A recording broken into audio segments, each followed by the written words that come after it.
doubters? It's interesting. I asked the question. Nobody immediately threw their hand up, and then a few did, and a few more, and a few more. Are we all doubters? And are there things that we should doubt? For instance, do you believe that on August the 21st of 1955, in Kelly, Kentucky, which is a suburb of Hopkinsville, that there were, on the Sutton farm, the landing of little green men? And they stayed around for several hours, and the Sutton family members got incredibly close to them. And when they went away, the Suttons were so terrorized that 11 eyewitnesses went to the police station to report seeing the little green men. If you Google the History Channel, Kelly Green Men, you can see a diagram that the police drew from the eyewitness descriptions of the little green men, and it looks a whole lot like this. Do you believe that there are aliens that visit our world? Do you believe that in 1969 we all rushed home so that we could watch on television an act that was put together in a studio in Hollywood that people believed was the landing on the moon? Now, some people believed it actually happened. Many people did not believe and doubted the whole thing, that it ever happened. Do you believe that the king actually died in 1977? I will tell you that there are many people who do not think that happened, that he went and lived on an island in the Caribbean. And I can attest firsthand that I used to work for the University of Memphis and went to campus a lot, and I always stopped for breakfast at Somerville at the Hardee's. And Elvis was there every time. Mutton chops, black hair, and had on a shirt that said Elvis on it. He worked for the water company in Somerville. There are many people who do not believe, who have doubts about Elvis really dying. 1993, a song was released by Barney, the I Love You song. Some of you probably could sing it for us. Please don't. Do you believe that if you take that song on vinyl and play it backwards, you can hear satanic messages? You can hear those and that recording if you will just YouTube that. There are people who believe that the Barney song contains satanic messages. The Dress, 2015. Was that dress yellow or was it blue?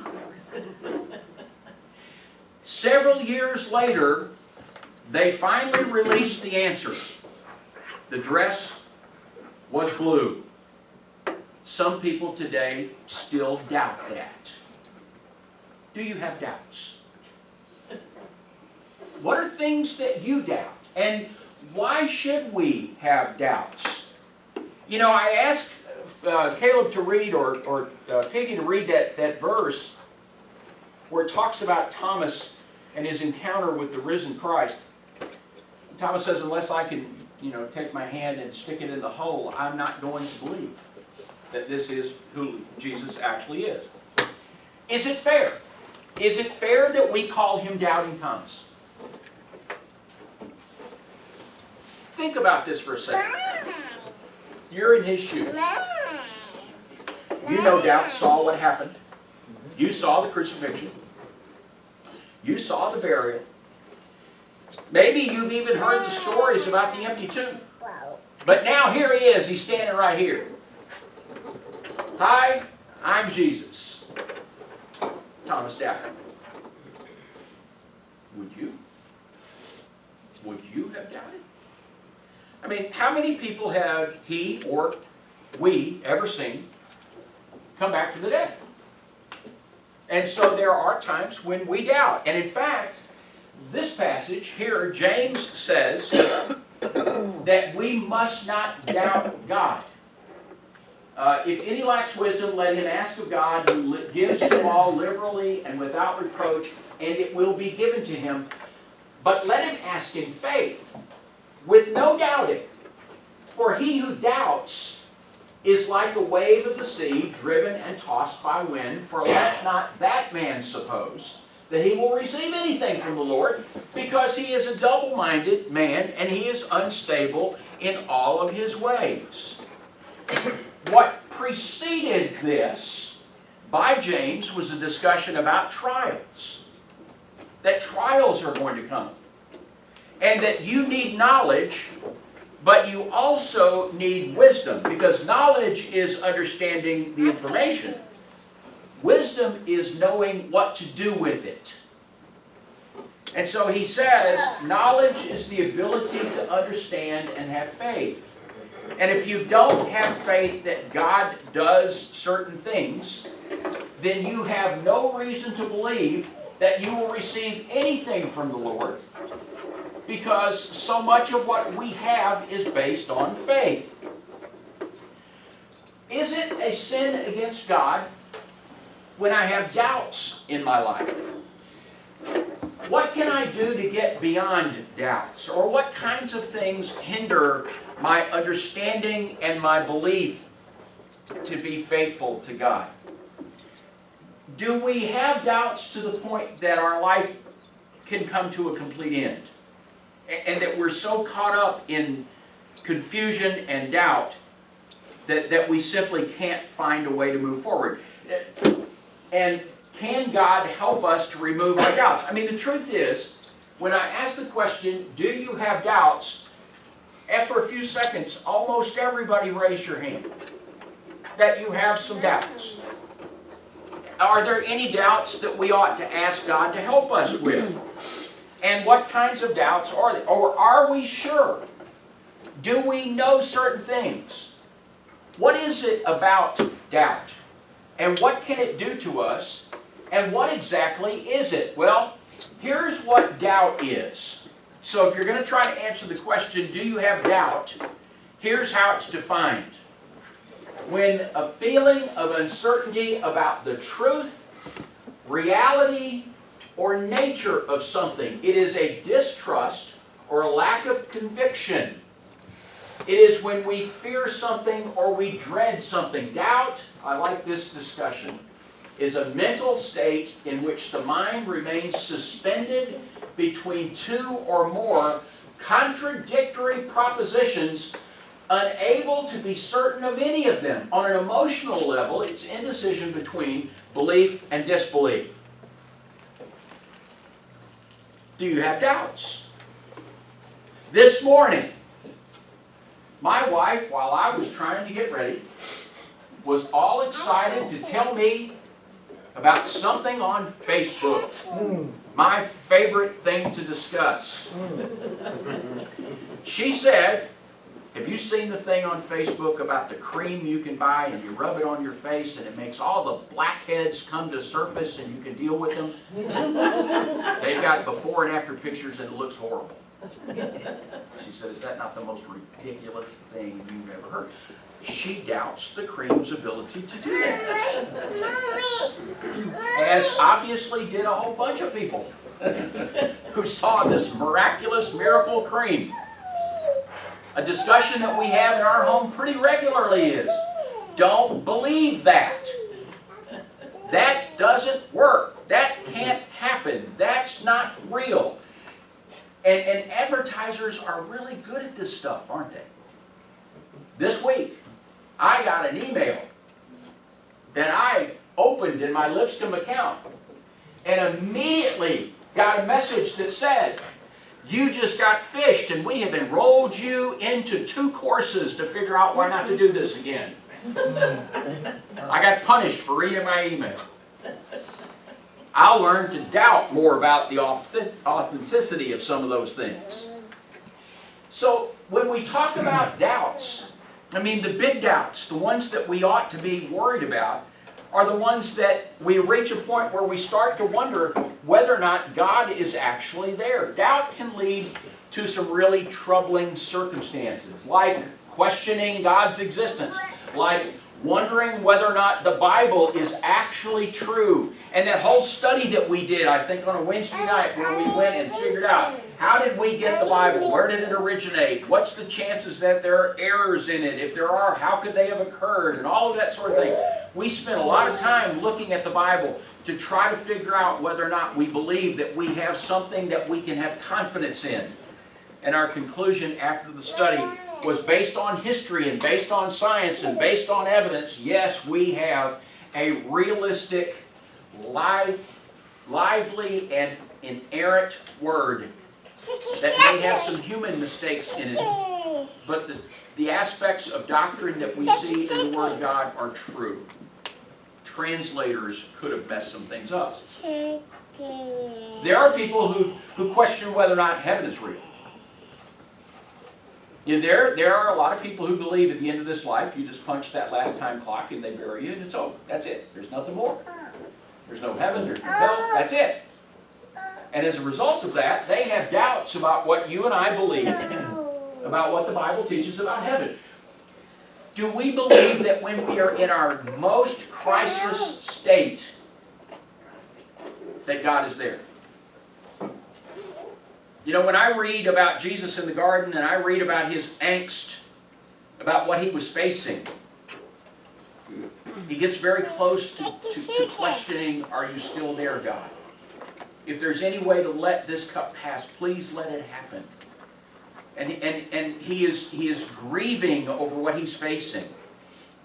And the bottom line is he still depends upon God and his existence to do the right thing. So the question becomes, is doubt a sin?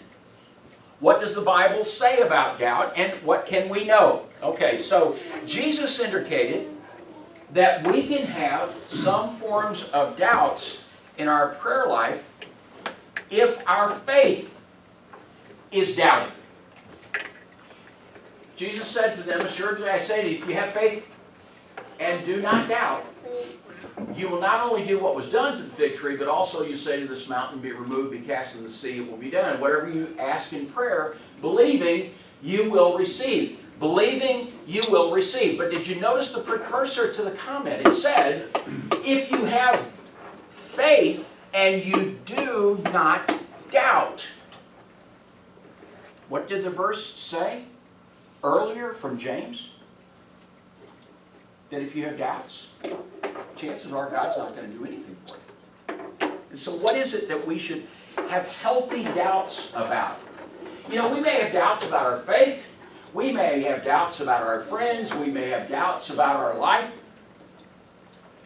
You go back and think about all the decisions that you've made in your life, all the choices that you've made.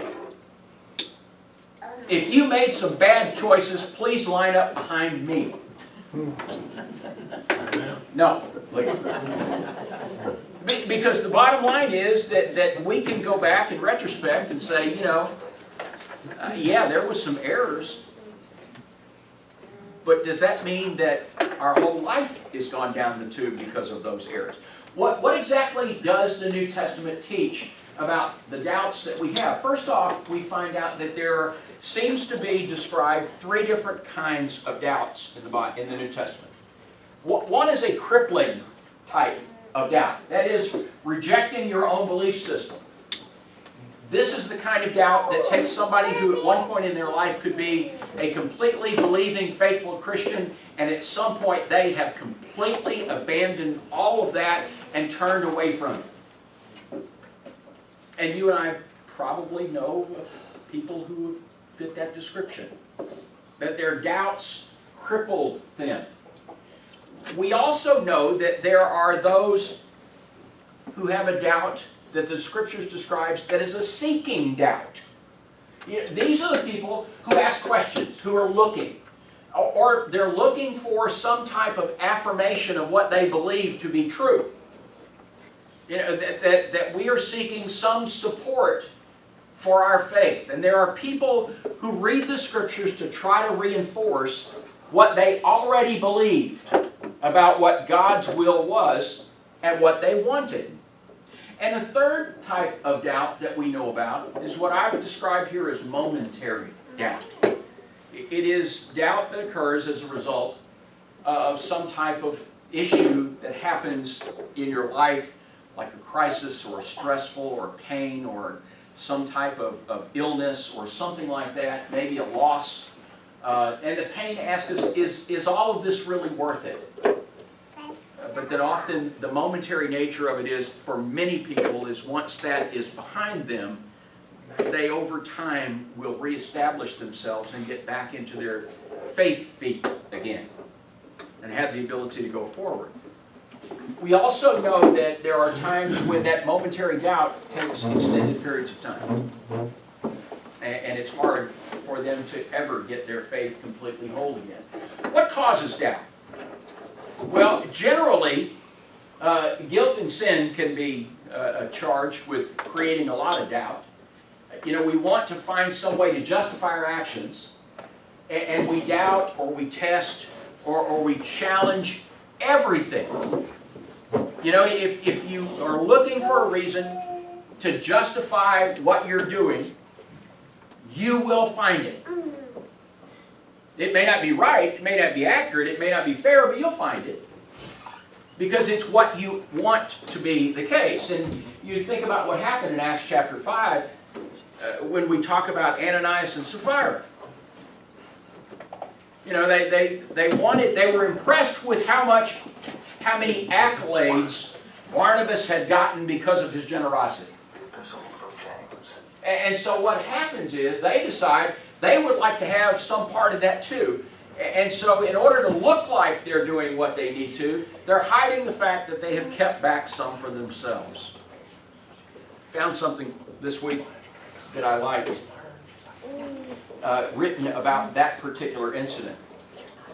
John Calvin said, "These are the evils that are packed under the sin of Ananias, beyond the mere attempt to deceive God and the church.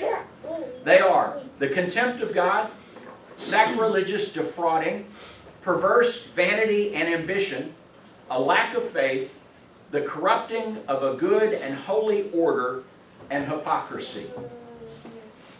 And in their attempt to lie themselves out of their sin, they have put themselves into a situation where there are many doubts that occur because of that. Another example, though, is recorded in Joshua chapter 7 and verse 20. Before crushing the city of Jericho, the Israelites are instructed that they're supposed to go into Jericho and take everything, the Scripture says, take everything therein and bring it and put it with the treasury of the Lord. And you remember what happened to Achan? He got caught. He says that, "I saw among the spoils a beautiful Babylonian garment. I saw 200 shekels of silver and a wedge of gold that weighed 50 shekels, and I coveted them and took them, and they're hidden in the tent underneath where the silver is." You see, his doubt, his lack of faithfulness came in when he thought he had the ability to sidestep the commands of God. And it led him down that path. And we know what happens in Luke 15. When the prodigal son, comes to himself, he said, "I'm going to go back to my father and say, I've sinned against you and against heaven. I'm no longer worthy to be called your son. Make me like one of your hired servants." He had reached a point where he could no longer justify his sin. And he's doubting whether or not he has the right to ever even be on same status as a son again.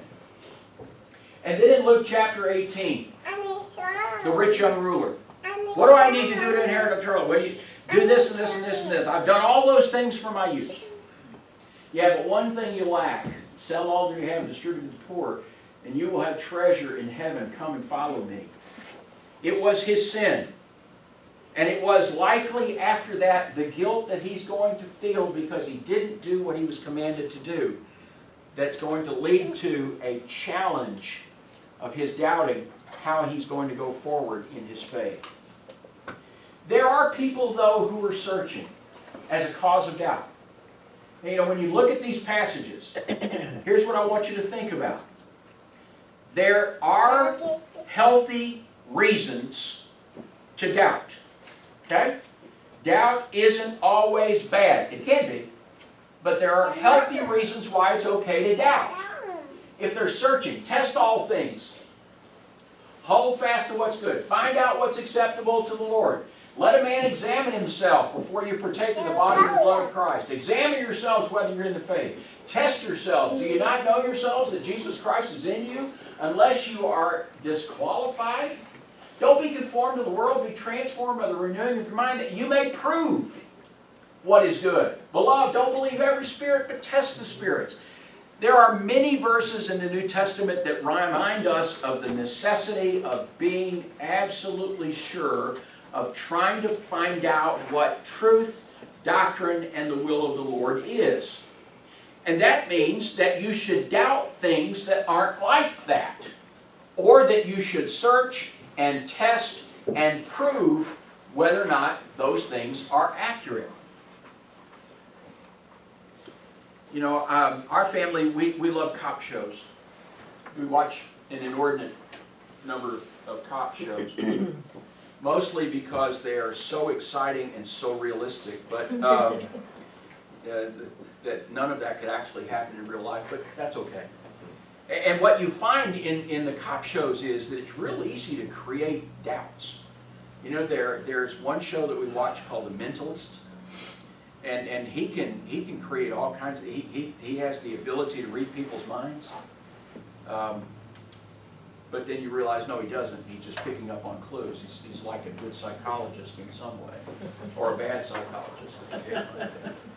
And what you want to do is you want to be sure that before you settle on something. Now, I heard Tom in Bible class this morning say, are there things that you believe strongly about, or are there things that you don't believe strongly about? I hope so. I hope there are some things that you're still testing, that you're still trying to prove, that you're still trying to land on to make sure that those are going to be accurate. As we've been approved by God to be entrusted with the gospel, even so we speak, not as pleasing men, but God, because God tests our hearts. And so we have to decide whether or not we're going to be found acceptable by Him when He comes. These passages show a healthy kind of doubt. And we need to make sure that we are in the ability of testing our faith. But there can be challenges. You know, causes of doubt. Crisis can cause doubt. When Peter jumped out of the boat and starts walking, and he has great faith getting out of the boat. Moments later, no faith. And so he's beginning to sink, and he cries out, Lord, save me. He was in a crisis state.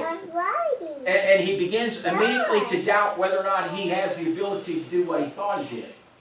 You know, when Martha confronted Jesus over the death of Lazarus, Lord, if you had just been here, my brother would not have died. That crisis is putting the blame on Jesus as to why her brother had died. And when we look, you know, John had believed in the Messiah. John had been looking for the Messiah. We see passages in John chapter 1, beginning in verse 29, where John is confirming that Jesus is the Messiah. But then we see this. And John, calling two of his disciples to him, sent them to Jesus, saying, Are you the coming one, or do we look for another? Shall we call him John the Doubter, like we called Thomas the Doubter? You see, he was firmly believing that Jesus was the one who was to come. And now he's asking questions. I would tell you that what he's doing is he's trying to be absolutely sure of what he thinks and what he believes, and that is important to us. Why might I feel doubt? Well, it could be because of sin. It could be because I'm searching and trying to find answers. It could be because of crisis.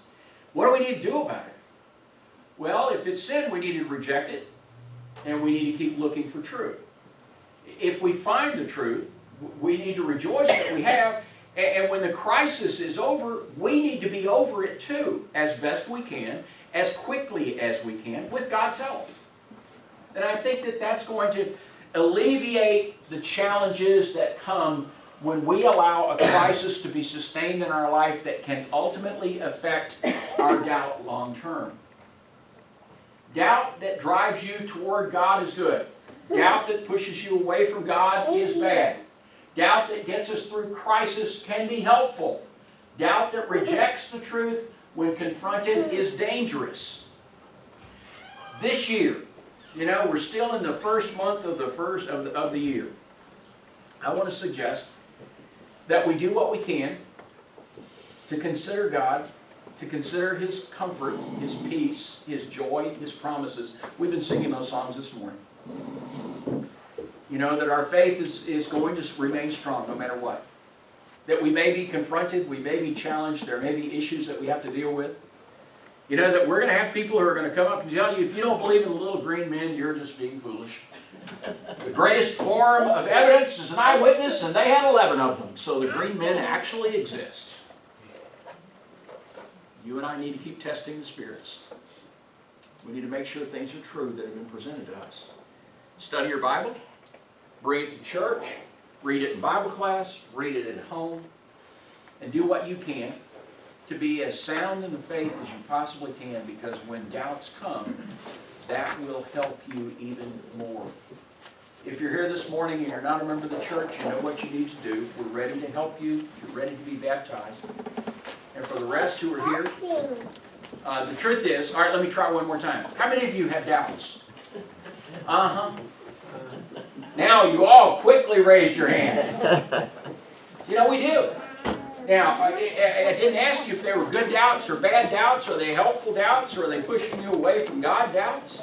Are they affecting your faith negatively? Or are they doubts what you're looking for as you're searching and it's making you stronger? You were here in Bible class this morning. We had a discussion. And at one point in that discussion, Tom said, quote, "I'm starting to feel better," end quote. And that was in the context of hearing what people were saying about what the Scriptures teach us. And when he heard all of that, whatever those doubts were starting to leave. That's what we ought to do. And I will tell you, I think if you haven't been in Bible class, you're messing up. For a couple of reasons. One, it's good for you, but two, I need you here. I need you here to encourage me. I need you here to exhort me. I need to hear you sing. I don't care if you can sing or not. Move your mouth. I need you to sing. Why? Because when you sing, you encourage. And when it says, don't forsake the assembling of ourselves together, if you look, it says the reason is because you're supposed to be here to exhort one another unto love and to good works. You can't exhort me to love and good works if you aren't here. And so I need you. And chances are pretty good you need somebody that's sitting near you too. That's why we are a family at Beach Grove. And that's why, as weird as it is to leave the auditorium and come back here and be bunched up together, I had the thought this morning, this is probably good for us. It puts us closer together physically. And maybe it'll put us together closer spiritually. No, you're still buying a heater. But on the short term, we're doing okay. If you're here this morning and you have some need for prayer for forgiveness, if you're ready to be baptized, we want to do that for you. If it's possible for you, go ahead and stand up. And if you need to come forward this morning, work your way around. We're going to sing this song as a means of encouragement for you. Amazing grace.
It is grace that caused my heart to fear.